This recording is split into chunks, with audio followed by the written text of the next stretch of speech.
welcome to class 4. Hope you are all fine. Today we will read Unit 1 Building Unit of Life. ज़िंदगी के मकासद का unit. Think back. What is the basic unit of life? एक खुलिया ज़िंदगी की बुनियादी इकाई क्या है? इकाई का मतलब होता है एक. Have you ever used toy block to make a model of a house? आपने कभी भी घर का मॉडल बनाने के लिए टॉय ब्लॉक यूज़ किए हैं? If you look carefully at this picture, you will find that this house is made up of many small plastic blocks. अगर आप इस तस्वीर को ध्यान से देखेंगे तो आपको नज़र आएगा कि ये जो घर बना हुआ है ये बहुत से छोटे छोटे प्लास्टिक के ब्लॉक से मिलके बना हुआ है. These are the building blocks और building unit of life.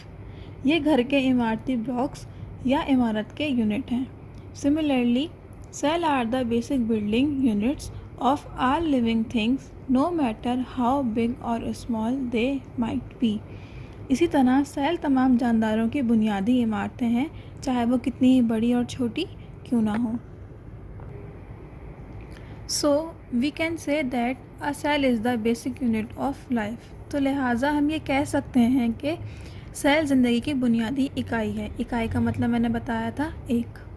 It is the smallest part of all living things and perform all activities needed to keep them alive and carry out basic life processes.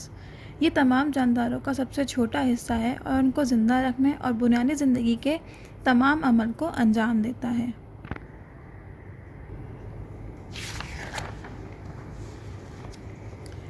Cells similar in structure and functions combine together to perform a specific function. वो cell जो बनावट और कामों में मिलते जुलते हों आपस में मिलकर एक मखसूस काम को अंजाम देते हैं. Such groups of cells are called tissues. इस तरह का जो सेल का मजमू होता है वो टिश्यूज़ कहलाता है. Tissues with a similar shape and functions combine together to form organ.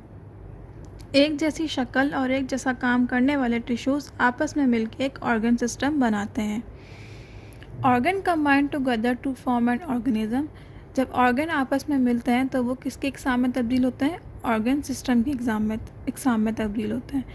Different organ system combine together to form an organism.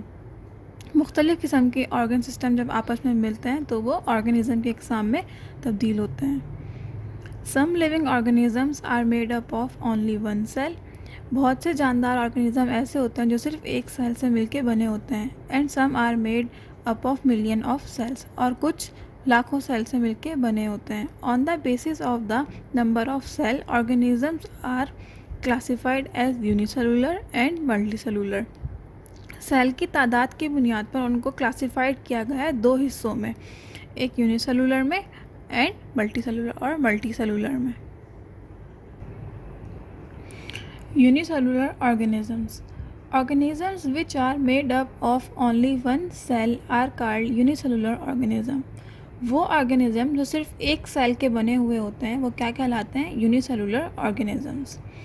In a unicellular organism a single cell carries out the life process. Unicellular organism में एक ही cell पूरी ज़िंदगी के अमल को अंजाम देता है. They can only be seen under a microscope. इनको हम सिर्फ माइक्रोस्कोप के ज़रिए ही देख सकते हैं. A few examples of unicellular organisms are the amoeba, bacterium, yeast and paramecium. ये कुछ एग्जाम्पल हैं यूनिसेलुलर ऑर्गेनिजम्स की. आप देख सकते हैं पैरामीशियम, अमेबा एंड बैक्टीरियम. इनको हम सिर्फ माइक्रोस्कोप के ज़रिए ही देख सकते हैं.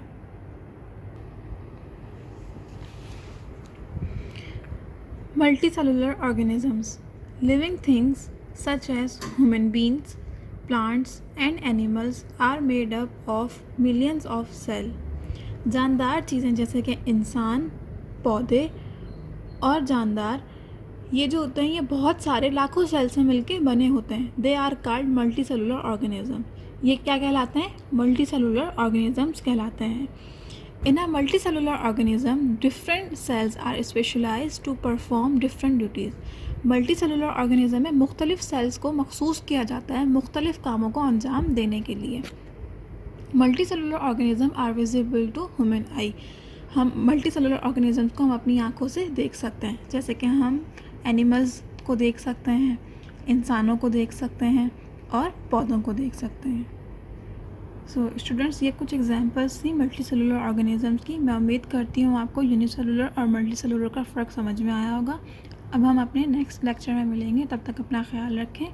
अल्लाह हाफ़िज़।